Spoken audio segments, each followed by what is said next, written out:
Right now on Denver 7 News at 5 o'clock, a father is heartbroken after learning his son was one of the 5 people killed by fentanyl in a Commerce City apartment. Still really seems like it's a dream or whatever, you know, it's just not reality. Fentanyl's no good, man. It's the devil. So this morning we're going in depth on fentanyl's most common forms and how Colorado is responding to this ongoing epidemic. The U.S. is preparing to issue tough sanctions against Russia as Vladimir Putin orders forces into 2 key regions of Ukraine. We're also getting new photos of troops gathering at the border. And temperatures have tumbled down to the single digits, way worse once you factor in the wind chills. Our team is tracking conditions on a Denver 7 Weather Action Day. It feels well below 0 across much of the Front Range, and that could just make it difficult to function. So we're going to help you get through this bitter cold. Thanks for joining us. I'm Brian Sanders. I'm Nicole Brady. The Colorado Avalanche Center also warning this week that our state could see the most dangerous conditions so far this season. Here's a look at current avalanche conditions. You can see most of the high country is under moderate risk right now. The level of danger is expected to increase, though, as these storms come through, bringing us more snow. So we have team coverage this morning to help you stay safe during this prolonged freeze. We start with our team here, meteorologist Lisa Hidalgo, because it will be a few days before we bounce back. We won't be above freezing until Saturday afternoon. Right. And Yay. Jason's thrilled. Take a look at our 24-hour temperature change here. Well, yesterday we were waking up to temps right around 40 to even 45 degrees. It's now 35 to more than 40 degrees colder than the same time yesterday. When that cold front raced through, we saw temperatures out at the airport drop significantly. We really went from about 55 to 32 within, well, less than an hour yesterday. So this is a strong, cold Arctic air mass, and right now it's 0 in Denver. It feels like about 20 degrees below. We picked up some light snow overnight. Again, snow is not going to be the big story with this storm, at least not for us here across the plains. It's going to be our temperatures. Now, these are current temps, not even wind chills. Take a look at spots like Nederland and Blackhawk, coming in at about 10 to 15 degrees below 0 this morning, and we're right around 0 here in town. So your wake-up forecast, it'll wake you up. We're going to be at about 10 degrees by 10 o'clock. We will see temperatures climb, it looks like, to right around 10 to near 12, with a chance again for some light snow. That snow is going to be off and on again here for the next few days, with then some drier weather, Jason, by Thursday. And I'll show you what that looks like on our Futurecast coming up. And some areas are worse than others. Like up in Boulder, I've seen total snow cover right now in some of the roads. It's over 28th and Colorado Avenue, right near the Colorado Event Center. You can see how much snow we have on the roadways. And so it's very slick for us, not only on, but also off the major roadways there in Boulder and around Boulder and Boulder County. Take a look at the other quad split, though, and you can see down at C470, doesn't look too bad. You have some snow in between lanes. This is 225 over by Alameda. There was a report of a crash around 6th Avenue and I-25. I'm not seeing it yet. And then I-25 and Lincoln Avenue. Again, you're looking at some wet conditions. There's so much de-icer down on the roadways right now that it's really going to help out. You're going to see a lot of that wetness. So it looks wet, but that's just a lot of the de-icer that's trying to work. I'm not seeing any big slowdowns. It looks like it's just maybe a misfiring sensor out there on C470. And the overall drive looks like speeds are in the 50s for the most part, wherever you want to go. Thank you, Jason. Well, as Lisa mentioned, we are expecting temperatures or wind chills, especially at or below 0 with this storm, and that can be dangerous. Yeah, it takes just about a half hour for skin exposed to sub-zero temperatures to start developing frostbite. An emergency room doctor says that's why it's so important to dress in layers and stay dry. The frostbite injuries are typically in the fingers and toes, those kind of things. And they're typically in areas that are exposed to cold temperatures for prolonged periods of times, or if those clothing is wet. If it's wet and cold, much more risk for getting frostbite. If you feel a prickling or numbness, or see your skin changing colors, that is a definite indication that you need to get inside to a warm place. Yeah. And these cold temperatures are incredibly dangerous for people living on the streets. Denver 7's Veronica Acosta continues our team coverage this morning. She's out in it, and we know hundreds of people brave the elements almost every night. There is a local shelter making sure people have a warm place to stay, though. There is, and you guys said it, these next couple of days are going to be brutally cold, so if you're not dressed for it, if you don't have 6 layers on or even more, depending on how much you can take, it's going to be really hard on you. And that's why shelters all across the Denver area, they are doing what they can to make sure our homeless neighbors have a warm place to stay overnight.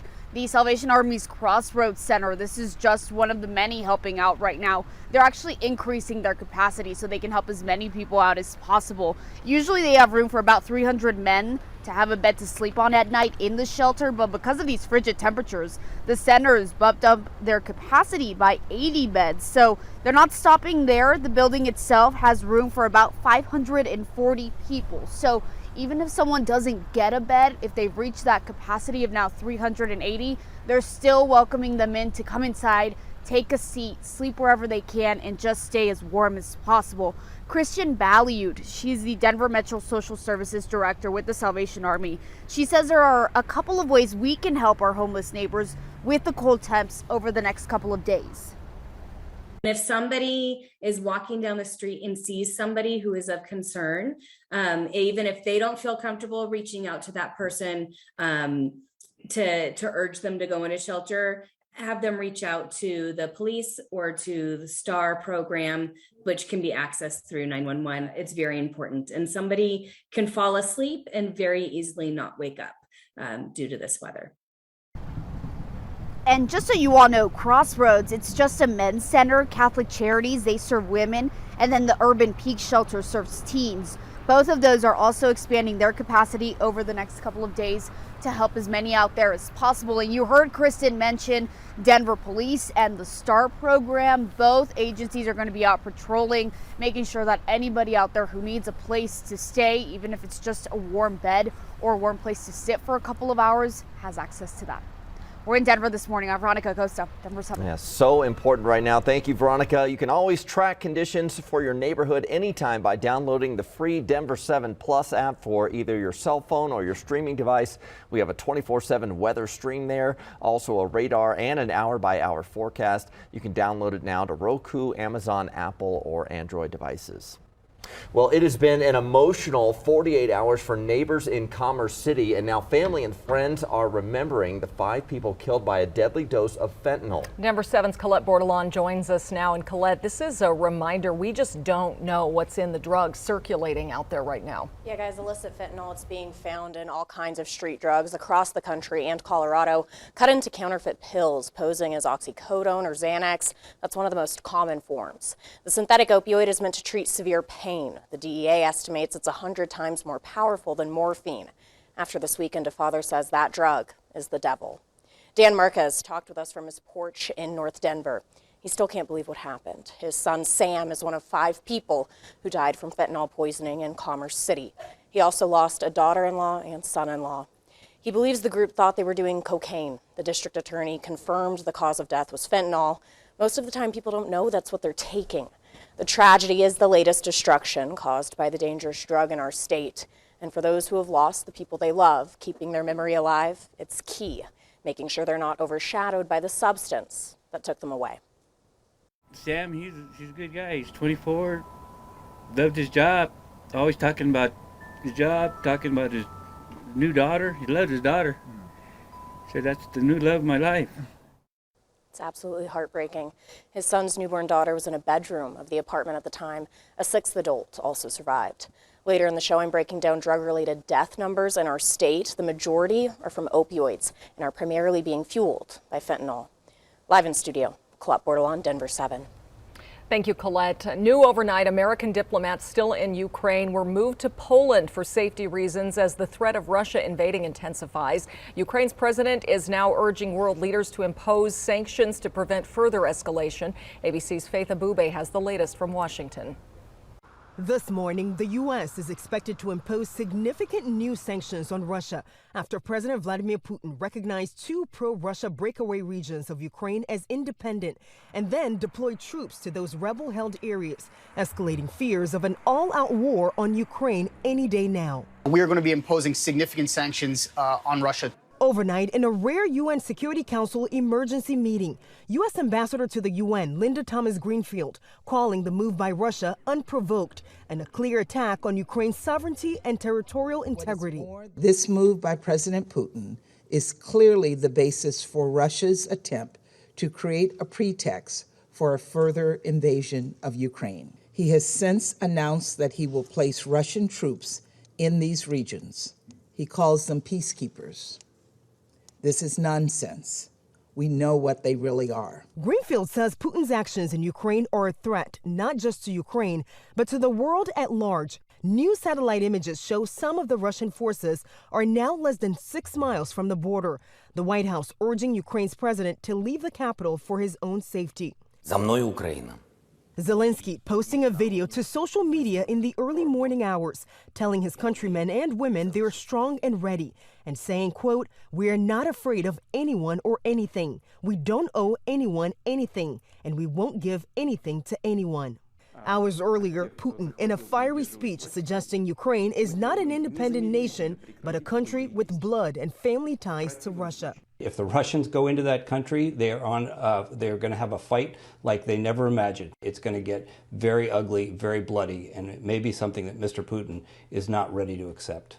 And Secretary of State Antony Blinken is expected to meet with the Ukrainian foreign minister here in Washington sometime today. The message here, the U.S. stands firmly with Ukraine. In Washington, Faith Abube, ABC News. It is now 5:11. It's a Denver 7 weather action day. Now, it doesn't matter how cold it is. There will be people out walking today. We're looking at temperatures down to near 0 this morning on your dog walking forecast. And this afternoon, we might hit 10. You're going to find a lot of cities that don't even get into the double digits today with the chance for more light snow. We'll take a look at that on Futurecast coming up. And there will be some brave souls on their bikes. And it is very slick on some of those bike lanes. They have not been plowed. Sidewalks, obviously, not plowed really or shoveled. This is northbound Broadway right here in Inglewood. You can see some slick conditions. Transitioning from here to some of the side roads, really tough as all the side roads are pretty much covered in snow right now. Well, Denver is earning some top recognition today for having hard workers, where we rank in a new national survey.